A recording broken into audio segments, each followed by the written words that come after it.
It's time for a Big Blue Kickoff Live. Nobody can ever tell you that you couldn't do it, because you did. On Giants.com. You know what I saw? New York Giant Prime. And the Giants mobile app. 17-14 is the final. One touchdown, we are world champions. Believe it, and it will happen. Part of the Giants Podcast Network. Let's go out there like a bunch of crazy dogs. Have some fun. Hello, everybody. Welcome to Wednesday's Big Blue Kickoff Live. Days are tough this week, folks. The kids were off the last 2 days, so it's completely thrown off my conception of what day it is. But I'm 2 for 2, both on Tuesday and Wednesday. Celebrate me. It's all presented by Cadillac, the official luxury vehicle of the Giants. We're in the Hackensack Meridian Hill podcast studio. Keep getting better. Schmeelk, Dottino, I believe we're back together again tomorrow. Does that sound right? I think. And then I think it's you and Lance on Friday, I believe. I believe that's the case. I think you're right. Yes, and then just a reminder, folks, for the Combine next week, we're going to have Lance and Malusis on Monday at 12:30, and then Paul and I will be live from the Combine from 12 to 1 the rest of the week. We got a nice guest schedule coming together, a lot of faces that you will know and remember. I think maybe I have one new person in there, but not many. It's a lot of the guys that we've done before that I think have done a really good job. So we'll have a bunch of names and people coming in to join us on Big Blue Kickoff Live next week. So we talked a lot about free agency. We talked a lot about the coaching. We talked a lot about the draft. Talked a lot about the coaching staff. So I thought Paul and I today could take a bit of a cursory look at free agency and some of the top players that are available. Again, this is not connecting the Giants to these players. These are just the guys that are pending free agents. Right. And just talking about kind of what position they're at and things of that nature. I thought it could be interesting. I believe CBS, Paul, just put up a top free agent list. If you want to find that one, that might be an easier one to track. Sure. Because they actually rank Why it. not? So taking a look at this list, Paul, I mean, you look at some of the guys at the top of the list. You're looking at the guys that you think could get franchise tag, right? Trey Hendrickson. Right. George Pickens. Tyler Linderbaum from the Ravens, obviously. Devin Lloyd from the Jaguars, I think, probably not going to get tagged, as off-ball linebackers don't get tagged these days because it's just too much money. You're looking at $20 million, and the highest-paid inside linebacker makes barely $20 million a year. So, but he's a free agent. Jamal Dean, the older cornerback free agent, and that's kind of the trick with this, Paul. A lot of the guys this year, and again, there are exceptions to the rule. You know, the Pickens, Linderbaum, Lloyd being some of them. Kenneth Walker, another guy. I feel like there are a lot of third contract free agents this year. And the guys coming off second contracts are guys that have not always been super consistent. Like Jacoby Dean, for example. You know, Alec Pierce kind of had the breakout year last year. Wanda Robinson had the breakout year last year. How much are you betting on that 1 year, you know, to really guide you? Couple good running backs in Breece Hall and Kenneth Walker. Yeah. Who both don't have a ton of tread off the tire because they've had some injuries and stuff like that, so they don't have a exorbitant number of carries on their resume. The running back market, though, has always been depressed. Well, yeah. I mean, they'll make somewhere between $10 and $12 million probably, right? Somewhere in that range, and you'll be done with that. I don't think the Giants are going to be involved in that. Mike Evans made it clear the other day that he's going to want to play again. I think we'll see where he winds up. Yeah, I saw that. His agent came out and said, you know what year. I think will be a great spot for him? The Bills. Trying to win a Super Bowl, big, strong wide receiver with Josh Allen and bad weather, big target. How about Baltimore? Yeah, that's a good one, too. You put him with Zay Flowers? Yeah, that's a good one, too. I'm trying to put him with a really good quarterback to try to give him a chance to win. That's what I'm looking for. The guy in Baltimore throws it, too. Oh, no. Like I said, I think Baltimore would be a great fit. Yeah. I mean, he would have to get used to not being in Florida weather. Yeah. For either one of those locations. Well, what about the 49ers? That's not a bad fit either. They don't have a ton of cap space, and they need some help with the pass rush. But, yeah, no, that's not bad. Jalen Phillips, now with the Eagles, obviously. Does he come back on a one-year deal, a multi-year deal? What does that look like? Yeah. That'll be important because Philadelphia does need their pass rushers. And this isn't a free agent situation, but how do the Eagles handle A.J. Brown?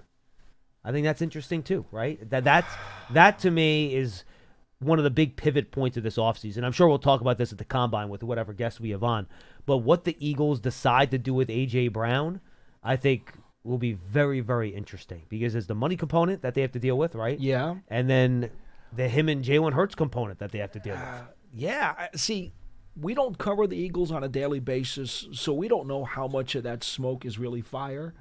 and how unsettling some of his comments over the course of the last year have been. Well, to let me that put it this way. organization. You talk about there being smoke when there's, where there's smoke, there's fire. Do you remember 2 years ago when you had the big forest fire in Canada? And you had all the smoke sweeping in, and you went into and it was like all like orange and gray outside? That's the level of smoke that seems to be pouring out of Philadelphia over the last 2 years. You know, though, to be honest, John, we had that very conversation the off season going into their Super Bowl. No, that's true. You're right about that. And we thought that they were going to implode. We thought things were going to collapse. We saw guys getting older and slower. And then with the supposed infighting, and then what happened? For somehow, some way, yes, they signed Saquon Barkley, which was a big deal, but somehow, some way, they got lucky in the draft, and then everything came together, and they won a trophy. I'm not saying that the Eagles aren't going to still be good, though. We got to see what happens on their offensive line, too. Rumors Lane Johnson and/or Landon Dickerson might hang it up this year. I guess all I'm saying is I hesitate before talking about their potential slippage. I'm not saying – when did I mention the Eagles were going to slip? I just asked what they would do with A.J. Brown. But that could lead to some slippage. Well, it depends what you get back. That is true, too. Depends what you get back. Kyle Pitts is an interesting free agent. He's kind of hit it in his final year of his rookie deal. That's someone to keep an eye on over the course of the offseason. Those are the big names here, Paul. And obviously the big free agents for the Giants coming up this offseason. We've talked about them a lot. Wando Robinson, Jermaine Illuminor, who PFF has as the second best offensive tackle out there. You have Cordell Flott at cornerback, Micah McFadden inside linebacker, and Greg Van Roten. So those are 5 starters that the Giants have that are going to be unrestricted free agents this offseason. So that's a lot. And if you want to throw in Daniel Bellinger, who's kind of half a starter. The Giants played so many 2 tight ends last year. Right. He's kind of half a starter. And it's some big decisions. And the Giants, do not have a ton of cap space. You look at over the cap in these other sites. You can create more by renegotiating and doing all that stuff. I get it. But if John Harbaugh wants to bring in some of his own players, right, to kind of bring his program here, coaches always like to do that, right? Bring in guys that he coached before to bring the program over. I don't know what his stance is on that, who he would want to bring in. But if there are players in that category that would qualify, how do you manage that along with bringing back the players that, frankly, were some of your best and most consistent players last year on both sides of the ball? And as much as we're going to talk about the draft at the Combine, we are going to do free agency as well. But this is, to me, the draft is always the most important by default. It is. It's always the most important by default for the long-term future of your franchise. But how the Giants handle free agency this year might actually impact 2026 more than the draft does.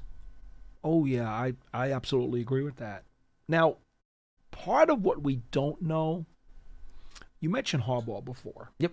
And I do think he will wind up signing at least a couple of guys off of the Ravens roster. I do. Again, we have no evidence of this. We have no evidence. It's just what we've seen with coaches before. Just the way it works. Mm-hmm. It just does.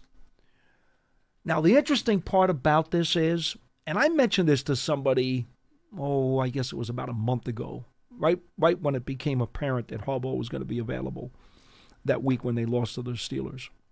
And I said, I know that there are no huge discounts amongst players anymore. It just doesn't work that way. Everybody's out for themselves, and they want to maximize what they can get. That's correct. And by the way, I do the same thing. I understand that. Now, at the same time, though, we do know that there are some players who have a very strong affection for certain coaches and certain systems, and we know that there are players out there who will put a premium on their ability to win. Well, Harbaugh brings 2 things here to the Giants. He brings a belief and a respect for having a legitimate chance to turn things around and to be a competitive team. That's certainly part of an equation that a free agent's going to want to look at. The second thing is, in terms of the guys that he might want to bring from Baltimore, it's not unusual. I remember when Tom Coughlin came here. Remember when Pete Mitchell wound up coming to the Giants as a free agent? A little before my time. I do remember when he came here as a free agent, but that was long before I was in the building, obviously. I mean, And people thought, oh, Coughlin was an ogre in Jacksonville, and people down there were all upset with his discipline, and nobody there would in their right mind want to come to the Giants. And Pete Mitchell wound up coming here as a free agent. Actually, let me correct myself. He was with us in the 2000 season. He was here before Tom, but Pete understood that Coughlin gave the team a chance to win, and he wanted to. He wanted to express when he got here how much he appreciated that. So what I'm saying is, the one or two people that maybe they get from Baltimore, and I'm not going to put Linderbaum in this category because he's going to get paid. But for someone who is out there saying, you know what, I really want Ricard on the Giants, Ricard's not going to get a big check. He's a free agent fullback who's not going to command Fort Knox. I think you look at what Kyle Juszczyk's last contract is. Sure. But my point is, you might be able to get him. And he's probably less versatile than Juszczyk, too, by the way. Yes, But he anyway. is. He's definitely less versatile. But you could probably get somebody like him to shave off a little bit of his request. Yeah, to stick with a Harbaugh and come to a situation like this. I agree. You might get a few dollars off. Well, I would go back to like when Jihad Ward came here. Great example. Right? That would be the great type example. Of that you'd be looking He for. wanted to play for Wink Martindale. Right. Great example. Great example. He wanted to play for Wink. And so, yes. So I think there's a possibility that we'll see a couple of Ravens, and they may not necessarily be expensive Ravens, land on this team this year. Yeah, I don't think that has to be a superstar Raven. I think it just has to be guys that understand the program. Right. Which to doesn't me have to be, but it would be guys that which is the program. opposite of a very common theme out there that, they've got to go after Linderbaum. I personally believe that that's an expense they're not going to entertain. Look, we're not connecting to a player that's still technically under contract. The league year hasn't told Right. yet. But we're not doing that. But just in terms of the position, the Giants are going to have holes at a number of different spots. Again, we talk about 5.5 starters that you're losing, right? And someone's going to have to start in those spots. To bring in a guy at a position where you already have a starter, and I'm not sure either one of those two players can move to a different position. I'm not so sure they can. Me neither. That's using a lot of resources, but not filling a hole. Right. I don't know if when you're team building, you can afford to do that. I don't think you can. And I only bring him up because there's a lot of fans and media who are immediately making that connection because they're seeing the Ravens thing. And I get that. And I get the Ravens thing. I just don't think if any of those Ravens, whoever the Ravens free agents are during this offseason, I think it's a lot more likely that an inexpensive Raven winds up here. That's all I'm saying. Do you agree that if they bring in a veteran wide receiver, they would just bring back Wandell rather than bringing in a different veteran wide receiver? I don't know if I agree on that one. No, I'm asking you. That's why I asked. Yeah. I wasn't stating a fact. I was asking you the question. I don't think so. I think if I had to go yay or nay, I suspect if they're going to spend some decent money or maybe even a little more than decent money on a wide receiver, my suspicion is it's going to be somebody from outside the building, and it will not be to re-sign Wandell. Interesting. Why do you say that? Because there may be somebody on the marketplace, and I haven't. Let's look at the receivers. I got him right here. Right. This again. I'm just reading off Pro Football Focus's list here.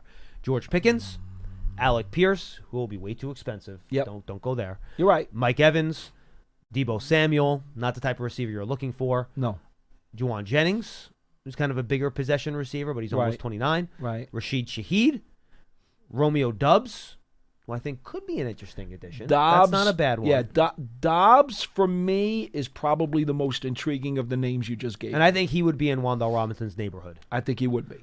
Christian Kirk, Keenan Allen, then you're getting to the, DeAndre Hopkins, Jalen Naylor type. So it's not and look, this is like we talked about how stacked this draft class is with wide receivers, maybe not any superstars, but some really good players. Yes.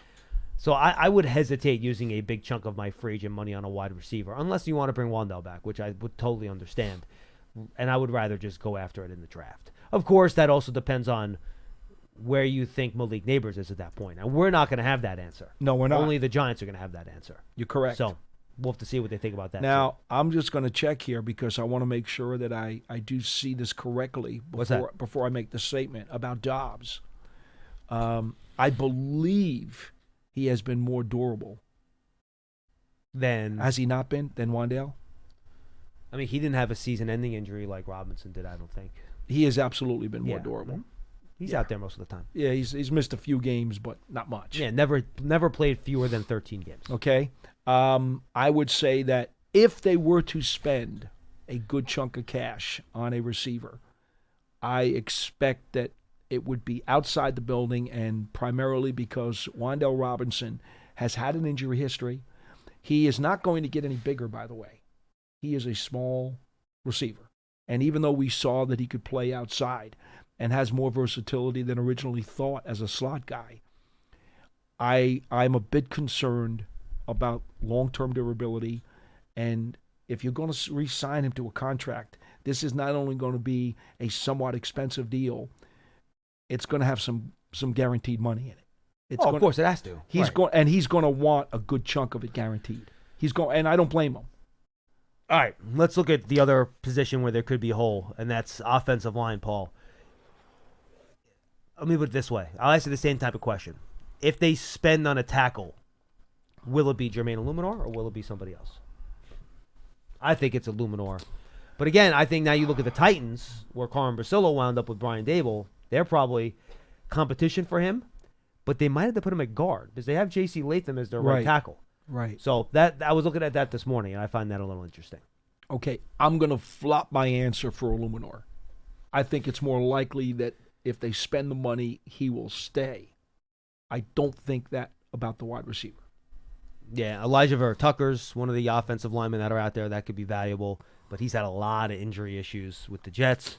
Rasheed Walker, who played a lot last year for the Packers, he's out there.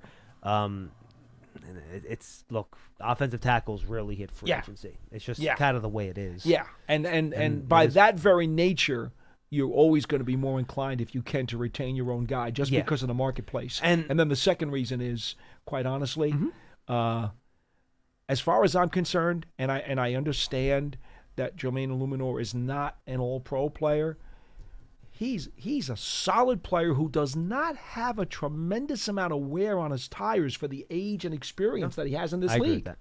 All right, now let's go to linebacker and corner last year, Paul, because we got three people in the line I want to get to them. Sure. 201-939-4513. Mike McFadden is a free agent. Bobby Okereke is on the contract, last year of his deal. I don't know if you go out there and you spend big money on a linebacker. No. And I don't think you can afford to spend big money on another secondary piece. You're already paying Paulson Adebo. You're already paying Javon Holland. Yep.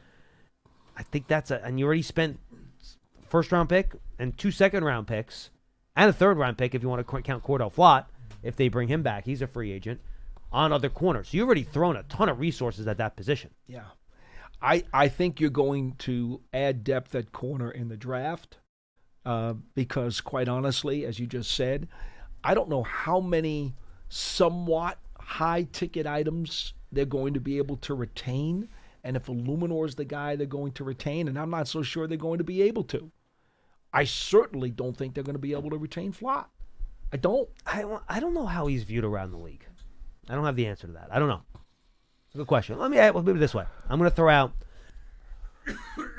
pardon me, of the main free agents, Illuminor, Robinson, Flott. Over under 1.5 return. Under. All right. I don't think the odds are good. Let me add McFadden.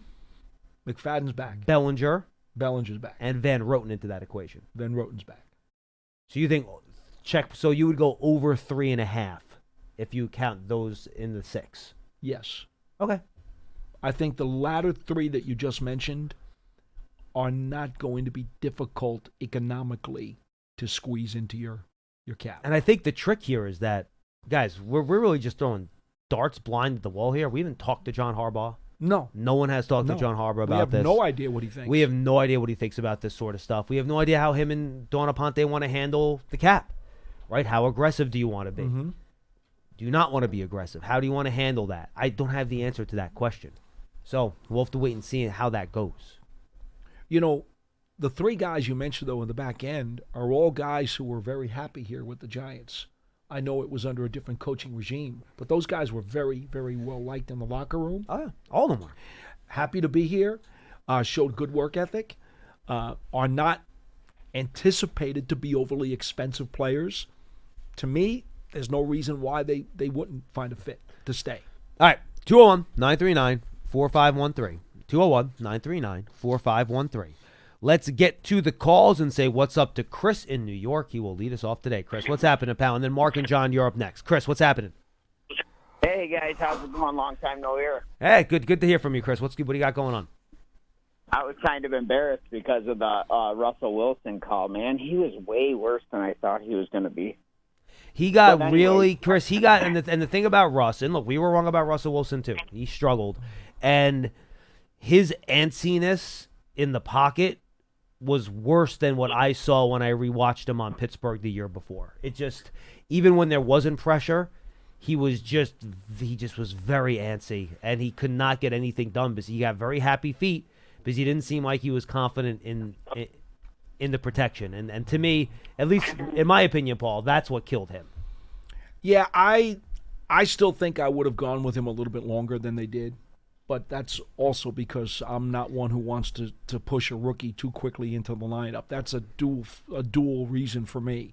I don't think that Wilson had deteriorated quite as quickly and quite as rapidly as most people did. I do think that there were some extenuating circumstances around him that were not working out real well.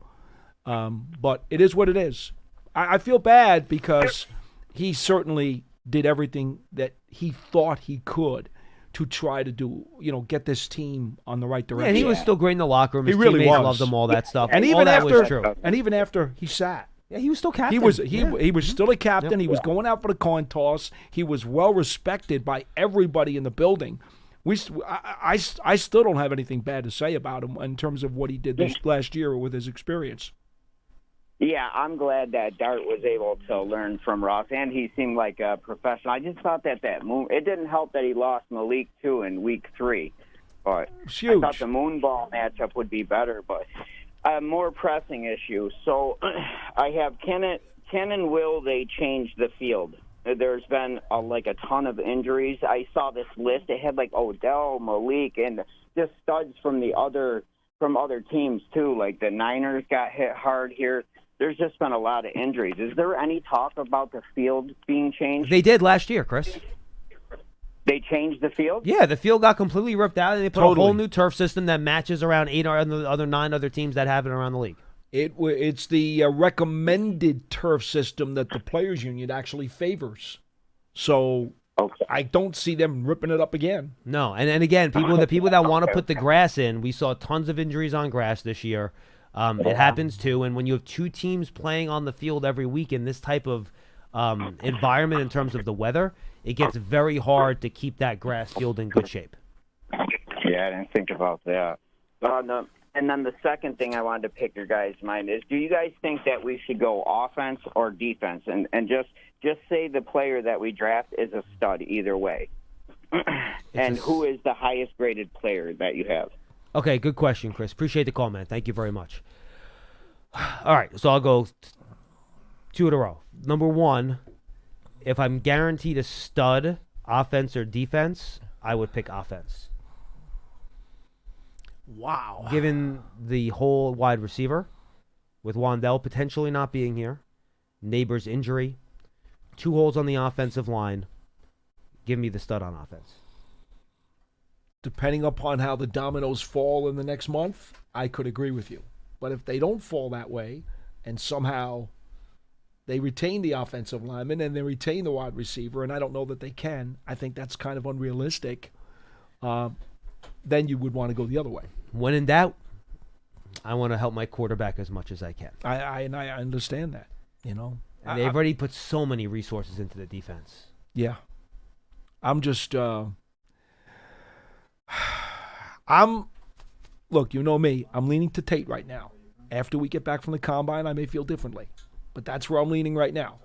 And I think that it's very, very, very, very important to give Jackson Dart the kind of context that he's going to be able to succeed in. We saw Eli Manning over the last few years with the Giants not have the context around him to succeed. And the Giants, they admitted it. John Mara admitted it. They wasted the last few years of Eli's career, and they kind of ruined the beginning of Daniel Jones's career because they didn't have enough around him. Yep. And your point is, don't do that to Jackson, right? Correct.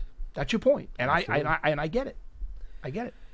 And then my highest graded player, it'll either be, and I didn't finish Jeremiah Love yet. I'm going to try to finish him this week before I leave. It'll either be Love, Reese, or Downs. Right now it's Reese. Downs is literally as close to as you can get to him. And I think Downs is actually a better football player now. But I think because of his measurables, Reese has a little bit more potential upside. So I gave the nod to a little bit more upside. So I have Reese a little bit ahead of Downs. And then I think Jeremiah Love will come in behind those two guys. Would be my bet, though. I have not finished Love yet. Maybe Love will push himself into that conversation. I don't know, but that's what I look at in terms of my top three. Yeah, we talked about this yesterday. Love is not in the Barkley category for me, so he's not there. Well, I don't have those guys in the Barkley category either. No. Well, there's nobody. They're all in the red category, not the blue category. I do think that Reese is the best overall player in the draft. I do believe that. I wound up doing 30 players over the weekend. And, yeah, I think Reese is the best overall player, but he's not going to get taken one because Mendoza's got to go as the quarterback to the Raiders. We understand that. I would be really surprised if Reese is not the number 2 pick in the draft. I mean, I could see Reese there. I could see Downs there. I could see David Bailey there. Those are the 3 guys that I could imagine going second to the Jets. I mean, then again, the 2 edge rushers are really good. They're really, really good. And is it possible, and it's not likely, but is it possible that they do a little flip-flop? Maybe. Well, Bailey is a pure edge rusher. Reese is not a pure edge rusher. No. That's the difference. No. But he's more versatile. Yep. Is it possible that some team in that top 10 is maybe going to make a call to the Jets and say, we'd like to get up to 2, and the Jets are like, look, we're not getting a quarterback anyway. We don't mind trading down a few spots. That could happen. Maybe. The Jets already have a ton of picks, though. That's the thing, too. They have 3 first-round picks already next year and 2 first-round picks this year. So, but we all know that's how you build a team. Sure. There's nothing wrong with, No. I could see them moving down to just a few spots. No, I could see it. I would not be shocked by that either. I'm with you. All right, let's go to Mark in Miami. Mark, what's happening, pal? How you doing? Love the show. Been a fan for the Giants for over 50 years. Got to see the bad, the good, then the ugly. And I had two questions. The first one is quick. If they picked up Linderbaum from as a free agent, what do they do with JMS? It's a good question. Mark. I'm not sure if he's equipped to play guard. I'm not sure if he's powerful enough to do that. I don't see it. That'll be a decision that John Harbaugh and his coaching staff makes. We'll have to wait and see. But I think that's the drawback, right? And this is kind of what we mentioned earlier, is that if you bring in Linderbaum, you're filling a non-existent hole. So you're using a lot of your resources, but you're not actually filling one of the holes that could be in your starting lineup on either side of the ball. So that then becomes what's the best way to allocate your resources in building your team? And that becomes a real question mark. Yeah. It's kind of like throwing extra cheese onto your pizza. Do you really need to do that, or don't you want to throw meatballs on it instead? Yeah, I mean, I guess part of that is redundant with what they get done with Illuminor. But my second question is, I feel differently than a lot of people. I think they're going to be spending a lot of money. I think that they didn't hire Dawn Aponte for no reason. From everything I've heard, there's lots of money available in the next 2 years.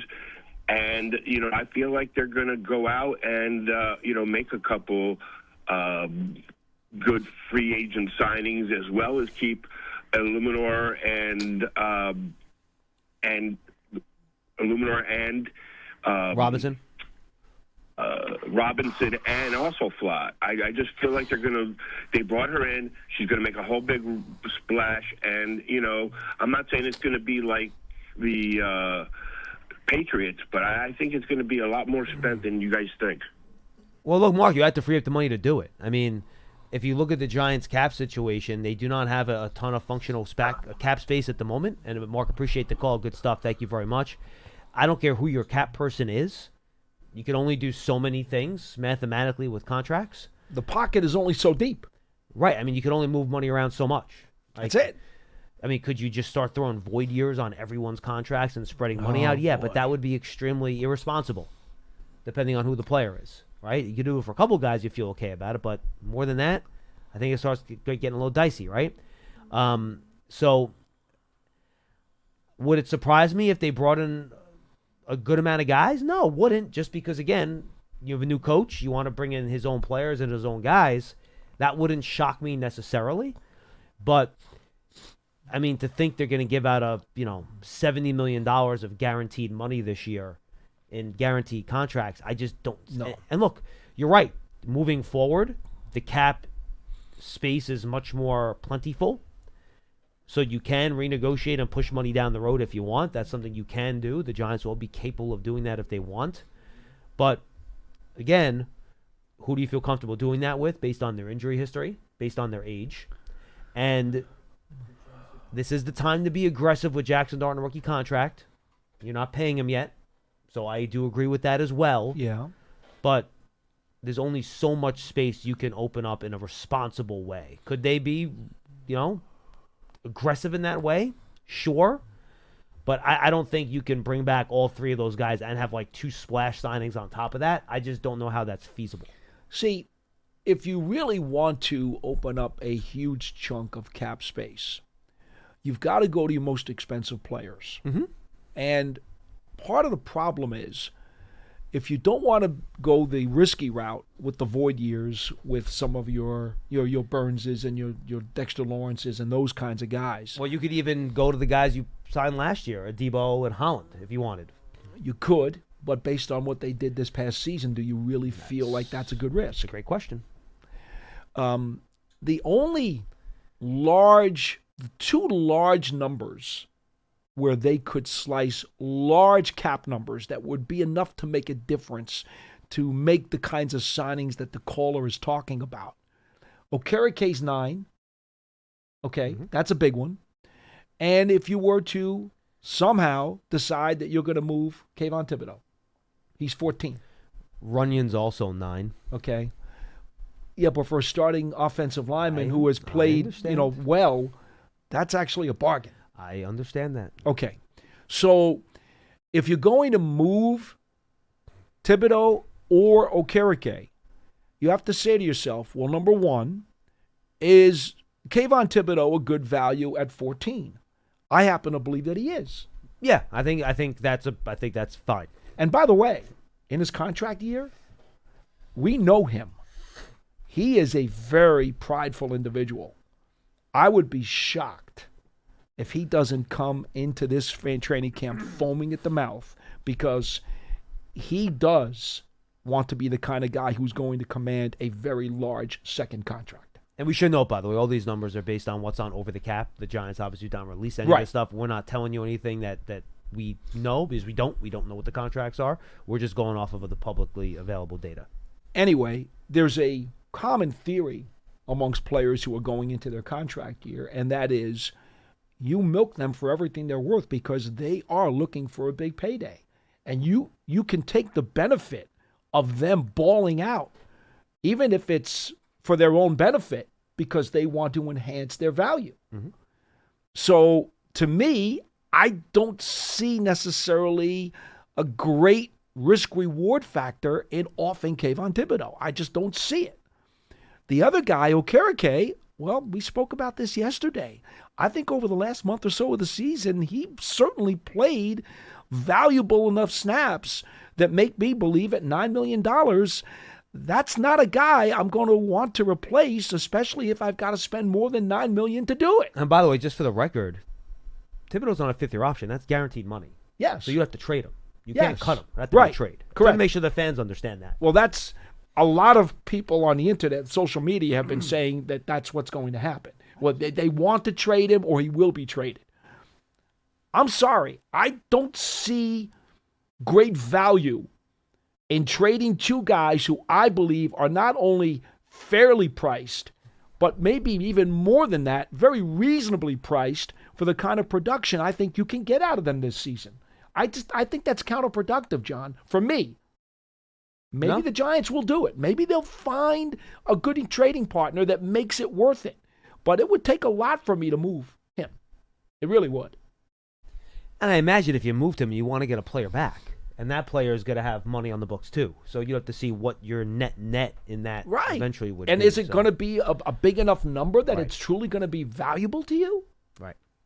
Again, we talked about this yesterday. If you want to create space by letting somebody go or moving somebody, you also then have to, what's the cost of replacing that person at that position? Look, and that's when it gets dicey. There were people last year during the offseason who called this show and said, oh, Bellinger, no, he's not making the team. You could save money, cut Bellinger. There were a lot of people who called this show. Fans.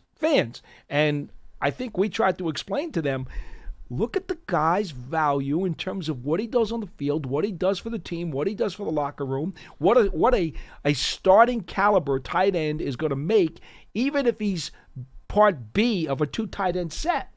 What I never saw the advantage in cutting Bellinger last year. And you know what? He's a good player. Yes. I don't see the advantage of getting rid of him this year either. I don't. All right, let's go to John in Cape Cod. He's up next. Hey, Johnny.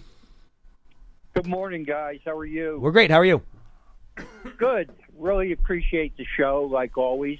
Listen, want to make a couple points and then two questions that I'll take off the air.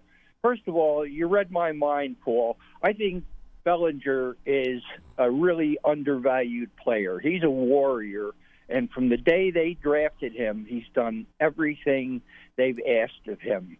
He's a great blocker.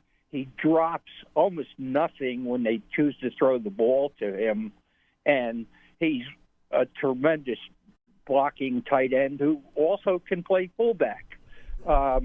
And speaking of fullback, I also agree. I think Ricard would be a great pickup because just a little bit of trivia, every Giants Super Bowl team and every Patriots I know where you're going. Team had a true fullback on the team. Okay?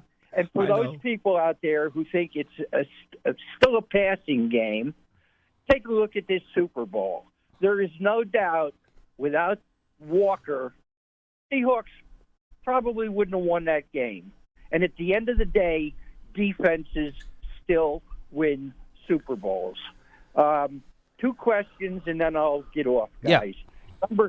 Number one, we talked about further refinements in the salary cap. And Paul, you talked about the government shooting down something a few years ago. Well, every time there's a new administration in Washington, everything changes. So maybe it's time to take that back again and talk about salaries by position to end a lot of the problems that are all over the league having to do with cap money. What do you mean? And can you be with John? What do you mean? Like eliminating the cap? Like what do you mean? No. We talked several weeks ago. I said they should have an overall cap, which is a great idea, but go one step further and set a cap based on league averages by position. Well, John, because they're paying a fortune to quarterbacks, and it cuts into all your decisions on who you keep and who you let go. No, look, John. The only thing the government would do is rule that the salary cap is illegal, and that's something that could happen in the government. In terms of salary caps for positions, that's something that have to be collectively bargained between the players and the league, and the league players will never going to agree to that. No. So, yeah, well, you know what? You're probably right, John. But if the players don't agree to that, then they're being short-sighted because it means at the end of the day, a lot of players get screwed because there's nothing going on with them except cap money. John, here's what one of my suggestions that I've talked about for many years. And John can appreciate it sitting right here because he's a huge NBA guy. The whole bird rights thing. I think part of what you could do to save the stability of superstars with franchises and to allow them the opportunity to still make their money and still keep the chemistry together of certain teams is if you granted quote, bird rights. Now, with 53-man rosters, as opposed to the NBA when you have 13 guys on a roster, maybe you need to have potentially 3 bird right players. Like we named franchise tag players. We named transition tag players. Maybe you allow every team in the NFL to have 3 bird right players that you can go over the cap to keep those guys. Are you ready to learn luxury tax, first apron, and second apron rules when we have these discussions every February? No, I know. Because they suck. No, the rules are terrible. It's ruined the NBA. I know. It's really terrible having to learn all those rules. Oh, well, you're capped at the second apron this year, and now you can't acquire a player that's more than 105% of the salary of the player that you're sending out, and you can't put players together in trades. It is, and Pierce can speak to this too, the NBA system is so complicated where we follow it closely, and I've given up on having all the details memorized. It's a freaking... The machinations are crazy. The Celtics just dumped like 4 players just to get below in the machinations are nuts. I don't know anything in detail about how those aprons work, except that I'm sick of hearing it when it came to the Knicks. Right. I got so disgusted of it, I just basically tuned it out. Well, do you know how many times you'll be hearing the word apron in the National Football League if they put in the rules like the NBA? You'll want to slam your face into the table. I'm with him, though, in that I don't like the system the way it is. And I would like to find a way to somehow be able to prevent the cap from destroying the chemistry of teams and ripping good players away from squads. You're right. You're right, Paul, and I appreciate your views, John. But clearly something's got to be done when it's so heavily weighted toward quarterbacks. I know it's the most important position on the field, but it impacts so many good players.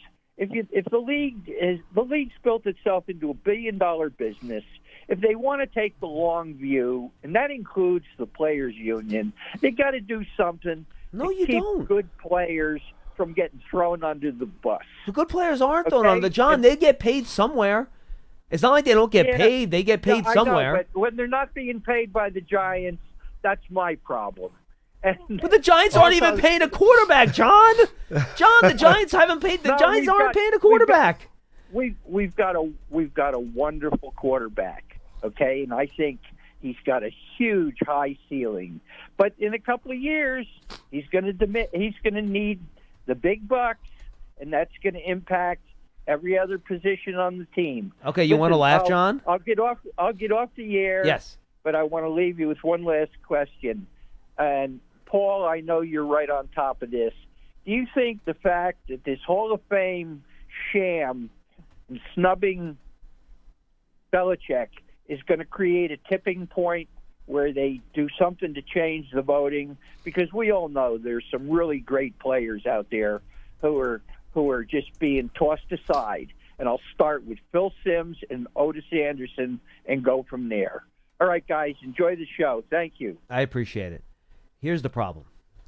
If you start creating these exceptions like bird rights for certain players, Paul, do you know what's going to happen to quarterback contracts?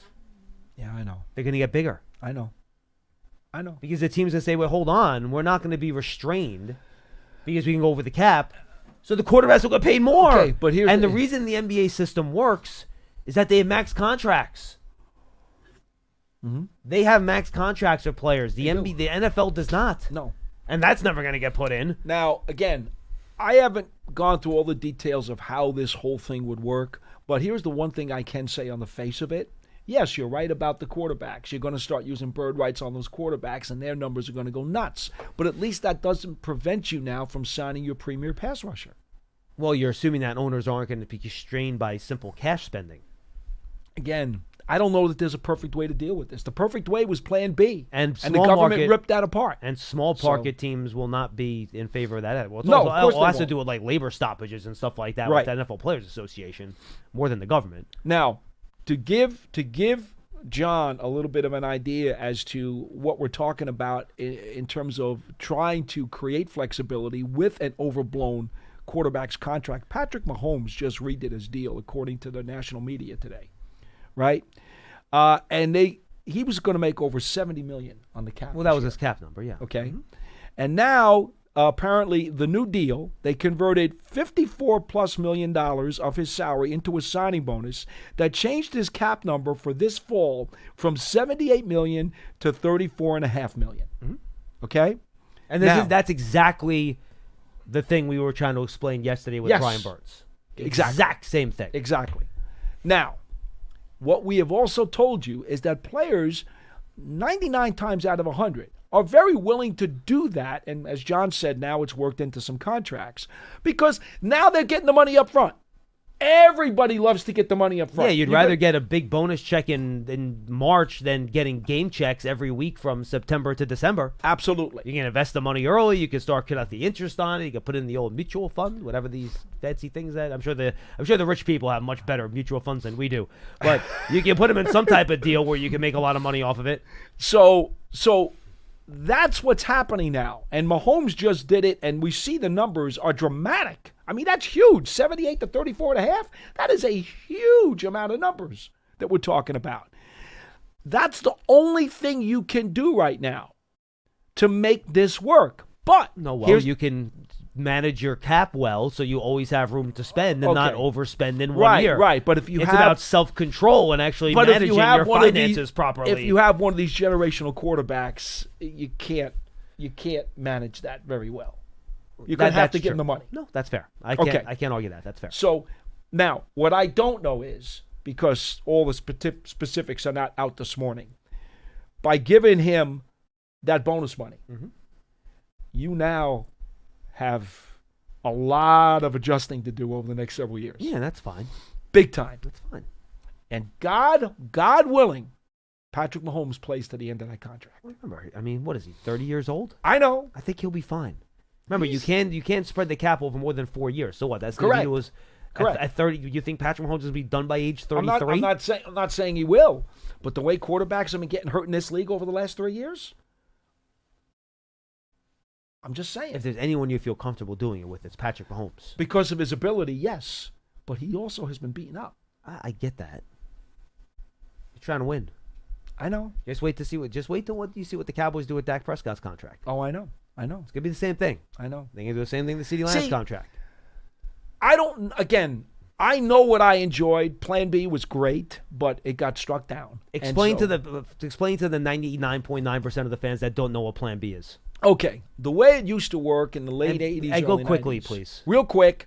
Every team at the end of the season got to protect all but about, I think it was 12 guys on the back end of their roster. Okay?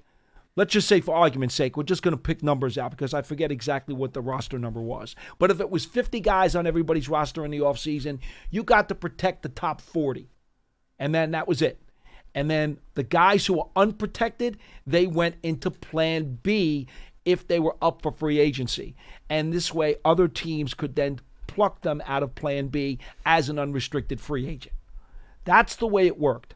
So every team, when the Giants in those days were really good, their defense was really good, John. So, they had really good players, like Robbie Jones was a really good inside linebacker who could have played for a bunch of teams. And it was like, well, what's this guy going to do? Well, he's got to hope he gets unprotected, because if he's going to get protected, he can't go anywhere and play. So how is that fair to Robbie Jones? It wasn't. But you don't care.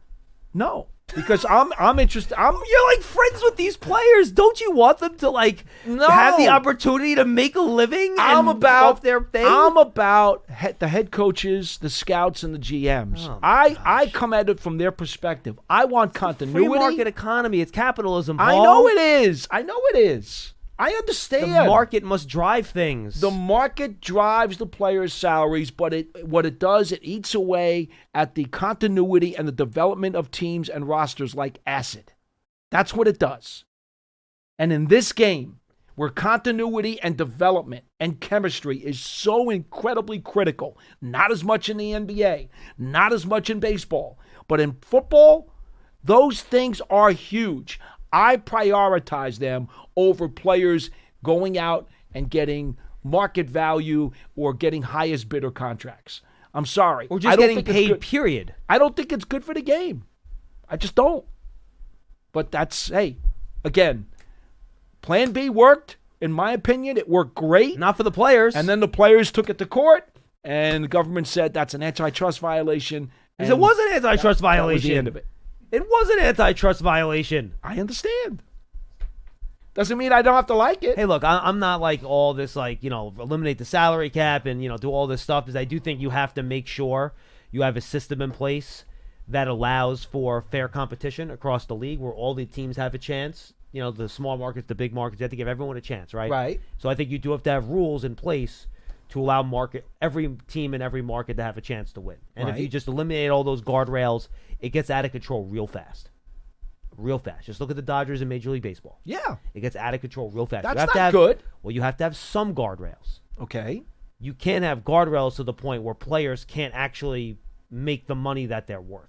That's not fair. Well, I just think that football is such a unique sport where everybody is tied together. I understand, but you have to balance it. You have to give the players some chance to make money. I will get Jeff Hostetler in this year and have a conversation with you about Plan B. I know. I get it. He'd strangle you. I get it. You know how many times he wanted to be traded? I know. I understand. Harry Carson. I understand. How many times did Harry Carson hold out? Yeah, well, okay, but somehow the league survived and thrived. The league But Paul, existed for all those years. Yeah, but were the players happy? Is that relevant? The game survived and thrived. It was a great game. Paul, let me ask you something. Well, no. Let me ask you before you do this. Hold on. The Pittsburgh Steelers Steel Curtain Dynasty never could happen today because of free agency and the salary cap. Is it better for the league that more teams have a chance to win? Hello? Is the league more popular now than it was in the 70s and 80s? The answer is yes. Does the league make more money than it did now than in the 70s and 80s? The answer is yes. I can't debate any of those points. So then you have no argument. But wasn't the Steel Curtain and the 4 championships in 6 years by those Pittsburgh Steelers teams, aren't they a significant part of what did get the league to this point in the beginning? So you're telling me there's been no dynasty since then? Honestly? Did you watch the Patriots for 15 years? But that's what made the Belichick and the Patriots so incredibly unique. All right, how about the Chiefs? The Chiefs are a mini dynasty. Paul, they were in the AFC Championship Yeah, every year for 5 years. And they won 3 Super Bowls. I get it. But that's not a dynasty? Yeah, but you know what? Are you drunk? But you know what, though? Back in those days, when you had the Packers in the 60s, and then you had the Chiefs in the late 60s, early 70s, you had the Dolphins, you had the Cowboys, you had the Steelers, you had the Vikings, went to 4 Super Bowls. You had great teams, and you still had a bunch of different teams that won. The game was great. And wait, time out. How many different teams won Super Bowls in the 70s? 4? You know what? I don't know offhand, but it's because the Steelers monopolized it. And the Cowboys. And the Patriots just monopolized it, in the last 2 decades. Well, that was spread. What, the Patriots down to what, 7, Pearson? 6. 6 over 20 years. It's less than a third. Look, I got tremendous enjoyment, even though I was not necessarily a Pittsburgh Steelers fan or an Oakland Raiders fan, by the way. You enjoyed watching the Giants in the 70s when they had no chance to make their team better because they couldn't sign free agents? That was a lot of fun for you? All I'm saying is that the quality of the game suffers because by doing what we're doing, we're just creating more mediocrity. Yes, there's more parity, but parity is mediocrity. I mean, look, I'll tell you this. I will say this. And this is the last point I'll make, and I'll just let it go after this. When you think of those Hall of Fame teams, those incredible Vikings teams, Raiders teams, Dolphins teams, Cowboys teams, Steelers teams. No, you will not have teams as good as those today. That is true. Those teams were special. But is that good for the league, though? Well, if you love the game, don't you love seeing some elite product on the field? We'll never see that type of elite product again. We did in 2007. Well, Giants beat them, but the Patriots were one of the best teams in the history of the NFL. The Patriots that year. It's not even a question. I don't think they would have beaten the Steelers. The Steel Curtain. But it's a question. I suppose. Again, it's all in context. Yes, in this environment, that was the greatest team in this environment. But the 85 Bears, we'll never see that again. They lasted 1 year. Right, but the point is, you can't put, well, I guess you can put a team like that together in 1 year. The Ravens did that. The Ravens did it for 1 year. I guess you could still do it for 1 year. I get it. Anyway, it's just hard when you go through the Hall of Fame and you see all of these greats of the game and you realize the level that they played at, and that, you know what, it's going to be next to impossible to see that kind of competition at that kind of level again. It's just hard. Just hard. That's all. I know, but half the league isn't hopeless when the season starts. And I understand that too. Or even 2/3 of the league, to be honest. I understand that. All right, we got 2 more calls. I'll make sure we give you guys time. We're not going to rush you off the air. Let's go to Julian in Florida. Julian, what's going on? Wow. Went down a rabbit hole there, but hey, guys. Yeah, it is what it is. It is what it is. We always have that fight at least once every offseason. We have to. It's okay. We have to do it. I'm actually... You have to do it, and I was thinking to myself, man, I'd love to just sit and have a beer with these guys after work and just talk about all of these kind of I'm glad you enjoy it. That's the most and, important thing. That's correct. Well, listen, I'm going to keep this one short. I did have some stuff to talk about, but for the sake of time, just want to say I'm a proud, officially can say 10-year caller. I think the first time I ever called this show was when we acquired Snacks Harrison, Janoris Jenkins, and Olivia Vernon in that off season, which, if you can believe it or not, it's 10 years ago now. Wow. But it was crazy. It was crazy. That was the first time I ever called. I remember how nervous I was to talk to Paulie Dots and Schmeelk, you were there, and of course Lance Meadow, and it's just I know that this is just a random February 18th, 2026, but it's a good mark for me, and I just want to say, I want to give this show credit. You guys, everyone behind the scenes, the past 10 years haven't been exactly easy for Giants fans. I know it gets hard, and I can't imagine what it's like for you guys being the gatekeepers of all these complaints that come in all the time, but fans can't help but vent, and you guys have handled it with such professionalism and patience, and at the same time, we've embraced some exciting moments, the good calls too, and even if those moments haven't been as frequent as we'd like, hopefully that changes soon. And seriously, I know this is kind of like just me spilling heart out to you guys, but 10 years feels like a long time. And from the bottom of my heart, I want to say thank you guys. You guys have been a part of my daily routine for a decade. That's cool. Through tough seasons, coaching changes, a lot of draft debates, Heartbreak Sundays, the rare big wins. You've been a steady voice for this fan Julian, base. So Julian, I want to say something to you. Blue, anyone who truly bleeds blue knows how much Paulie Dots, John Schmeelk, Lance Meadow, all the guys in the back, and everyone behind the mic and behind the scenes mean to this Giants community. So you represent with class.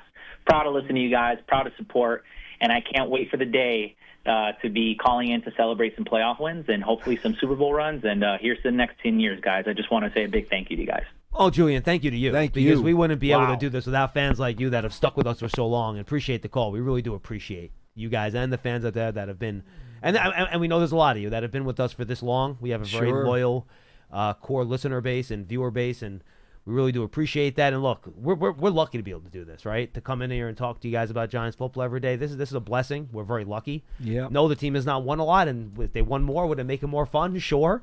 But even with that, just being able to come in here and do this and talk ball every day it's a pleasure, and it's a lot of fun. It's been a thrill, and I think those of you who have been on the Giants website in the last day or two, right? You got a chance maybe to see some of our other guys who work on game day. Yeah. So, folks, by the way, that's a good call. Great feature that the production department put together, Dom and the rest of the crew, on our game day radio crew, which, you know, I told John this morning, I said the thing that I'm so happy about with the feature that they did, it was about 15 minutes long, is that I think you guys really will get an understanding as to how much teamwork goes into our Sunday radio broadcasts. And we really are a close-knit team, and the chemistry that we have, and we all totally put everything that we have into it. And I hope you guys have a better understanding. If you get a look at it, it's on Giants.com. It's also on the YouTube New York Giants page. It's called Behind the Blue Radio, if you want to do a search. And that was the thing for me, John. I just hope that everybody who sees it gets a better feel for how much we bond together as teammates to put on a really good show every Sunday. Yeah, and that we can't do the job without the people that you don't hear and see. Without a doubt. You know, I mean, and they really do make it fun, and they make it easy on us. You know, Pearson's taking a different path. He tries to make things difficult for us here, which I understand. We're annoying. You want to make things hard on us. I get it. And he's excelled. He's from Boston. They are good at being difficult. They are. So they are. It's a job well done. They're also sour because Eli took 2 trophies from them. I got nothing. Let's go to Len in Columbia, Maryland. He'll wrap us up today. Hi, Len.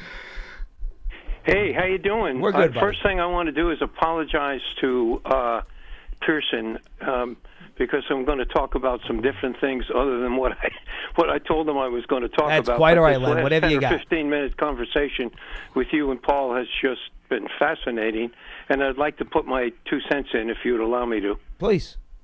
Okay. I don't care what form of ownership a business has, whether it's a sole proprietorship, you know, the mom and pop grocery store down on the corner, whether it's a partnership in all its hybrid forms, or a corporation in all its hybrid forms. It's not in ownership's best interest to pay their employees what they're worth. When you apply that to the NFL, ownership is saved by the salary cap, where they have to pay 2 or 3 people per team, and everybody else works for minimum wage. It's just not in their best interest. Well, I mean, Len, I don't think it's quite as unbalanced as you make it out to be. I mean, you have a couple dozen, 3 dozen guys on each team that are making $5 or more million a year. Yeah, but maybe they should be making more. Yeah, but again, you have to. Len, John, Len, sorry. I totally, I get what you're saying, but that was my point that I made. You have to have some level of guardrails on it. Otherwise, the teams that are owned by billionaires that have a lot of flush cash available to them and are in bigger markets are just going to be able to totally outspend teams that are in smaller markets. Like the Packers would not be able to compete. They just would not be able to compete. So that's why you have to put some level of guardrail on it, just for the competitiveness around the league. And we agree on that, by the way. Correct. We do agree on that part of it. I'm just looking for a little loophole somewhere. I'm looking for a little freedom somewhere. Let me switch to the weakness of parity, although I don't think that's a weakness. From the standpoint of the NFL, that's a good thing because it keeps people coming through the gates. Yep. It keeps games close, so eyeballs stay all the way through the fourth quarter. And while, Paul, people don't care about the quality of play that Jim Katkavish gave us in the 60s, 50s, and 60s, they're more concerned with what Robinson Harris can give us in 2026. Yeah. It just works that way. I have a question for both you guys. Both of you guys are older. I'm curious, because this was before I was born. Was there any year in the 70s, before the year started, where you sat there and you're like, boy, the Giants could win it all this year? No. In the 70s? Yes. No. How about make Not the playoffs? No. Oh, no, never. That's a problem. That's a problem. Len, tell me if you feel me on this one, Len. I absolutely lost my cookies when they signed Larry Zonka as a free agent out of the WFL. I thought signing Zonka was going to make the Giants a wild card team. And up until that moment when Zonka signed, I thought that the Giants were not allowed to make the playoffs. Paul, I named a cat Zonka. There you go. I was so convinced that Zonka was going to take it. Yeah. There was one problem with that thought. They had no offensive line. Big guy. None. He looked like Zonka. He was a big guy. Yeah. I took him to the vet one time, had to keep him overnight. When I got him the next day, the attendant's carrying this cat up. He looks across the room at me and he says, "Is this your cat?" I said, "Yeah." He says, "Great name." Does he look like a Zonka? Yeah, I got an OJ too, Len, by the way. Len, I got you. I've had an LT, an OJ, and now John. I got an AJ. Aaron Judge. Nice. There you go. Yeah. Hey, can I say something about football, or am I out of time? No, you got it. Go ahead. Finish up. Okay, all right. Pearson has all the time in the world. Hey, okay. Coaching staff. We've got a lot of architects, And it seems like this has got to be the first time, guys, that we've had these kind of hybrid coaches, pass game coordinators. It's the first time for the Giants. I never remember it in the past. Well, they promoted guys to those positions here offensively before. So, like last year, I believe Shea Tierney was the pass game coordinator, if I'm not mistaken, correct? Didn't he get that bump, Shea Tierney? John, who was that? I missed the name. Yeah, I believe the Giants quarterback coach, Shea Tierney, got that attached on to his title last season, pass game coordinator, if I'm not mistaken. I think so. Okay. I thought this was the first time they're using this, which brings me to the although they've really got split, it's attached to another job that they have, like the offensive, or I should say the quarterback coach is also the pass game coordinator. Yeah, so Glenn, Shea was the new title is attached to a traditional title for a coach. So Shea Tierney was the pass game coordinator in 24 and 25. Okay. Len, that's the other change. Back in the day, every team had like 8 coaches back in the 80s. Now they have 30. Paul, 1956, we won a world championship. I know. With Jim Lee Howell as a coach and 4 assistant coaches. Correct. And, of course, two of them were named Lombardi and Landry. Exactly. So we didn't need 30 coaches. I know. And ironically, the Giants do have a pass game coordinator on offense. They do not have a run game coordinator. No, they do on not. Offense. And I wanted to talk about Greg Roman for a second because I thought that was his specialty. Now, his job title is senior offensive analyst or assistant. Senior offensive like assistant, I think that puts him more in a consulting role or advisory role than it does any real authority. Len, he can do whatever he wants. Len, and all jokes aside, I'm not trying to be funny. Yeah. He will do whatever John Harbaugh tells him to do. Yeah. And if John Harbaugh says help in the run game, he will help in the run game. If he tells him to go over and help Denard Wilson on defense, he'll do that too. Yeah, go ahead. Hey, one more thing, if you can bear with me. Harbaugh is going to want better. I appreciate the job that Illuminor did for us, but Harbaugh is going to want better run blocking on the right side. No, you might be right about that. And that is not his strength. But I appreciate the work that Illuminor did. He did a great job for us, but I just think he's a goner. He's going to want better. He's going to want better. I mean, the guy he has at Baltimore. This will be his 3rd year, I think. Rosengarten. Yep. He's got better numbers as a run blocker than he does as a pass blocker, and that's what Harbaugh wants. I love he wants that kind of player. Washington, by the way, if you remember that, he was a good player. Yeah. They got him at the top of the 2nd round or end of the 1st round. Good player. But the issue there also, Len, is that to get the kind of guy that you think he wants, either A, it's not going to be available on the free agent market, or B, if it is, it's going to cost you an awful lot of money. Yeah. Well, maybe you draft somebody out there. Well, that's always a possibility. Or maybe it's Bo. Well, I could tell you. Rosengarten went in the 3rd round, by the way, John. He was a 3rd rounder, really? I think. I'm looking it up. He went in the 3rd round. I got it. Let me look it up. Hey, one more. Can I just pass on? Then I'll be finished with my list. One more. We got to hit. We're going to get a great player in the 1st round. We're going to get a great player. We got to hit that 2nd round pick. Of course. 37. 70 picks are going to go by before we get to the 4th round. Yeah, you're right. 70 picks. You're right. Do you know the talent that's going to come off the board before? And if we blow that 2nd round pick, it's over 100 picks before we get to we get to the 4th round. Well, Len, I think pick 37 might be a deal where you might try to trade down there to try to pick up a late 3 or something like that if you move down a little bit. That would not shock me. Joe would be that kind of guy to do it. It's a lot of picks. Hey, thanks for keeping me on so long. I appreciate it. Go Giants. Appreciate it. Go Giants. No problem. Pick 62nd. So it's pick 62 for Roger Rosengarten. So end of the 2nd round. End of the 2nd round. Wow. Lot to digest in Len's call, but I understand where he's coming from. I didn't know about his cat, though. Zonka, huh? That must be one burly cat. Yeah, big cat. Yeah. Like I said, though, without the blockers, didn't matter.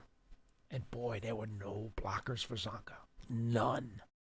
And I didn't know that at the time. You see, I was still a kid. And you weren't locked in on the 22 millimeter game film? Yeah. So they signed Zonka, And, I wasn't asking for a story. No, I'm just going to tell you that was the first time. That was the first time that I actually realized I started to appreciate the offensive line, because they get Zonka and he does absolutely nothing for the Giants. He was here for 3 years and did basically nothing. He had one 100-yard game. His last game as a Giant with the Chicago Bears in freezing rain, sleet, and snow. He must have been over 30 at that Giant point, Stadium. too, right, Zonka? He must have been older, right? Yeah, he was probably about 31, 32. Yeah. And that's when I actually finally realized. It took me that long. I was, 14 or whatever it was? I finally realized that, you really do have to have an offensive line to be any good. I didn't know until then. Looking for more than just a ticket? Elevate Experiences delivers VIP access to the world's biggest events, from the Super Bowl to NASCAR to PGA Tour tournaments. Don't just attend, elevate the experience at elevateexperiences.com. That's all the time we have for Big Blue Kickoff Live on this Wednesday. Paul will be back tomorrow, I believe, with me for another episode, and we'll continue this conversation. We'll talk draft, free agents. Great job on the phones today, guys. We had a really good talk. I really appreciate you guys calling and being part of the show. It's all brought to you by Cadillac, the official luxury vehicle of the Giants. We bid you farewell from the Giants Podcast Studio, presented by Hackensack Meridian Health. Keep getting better. We'll see you tomorrow at 12:30.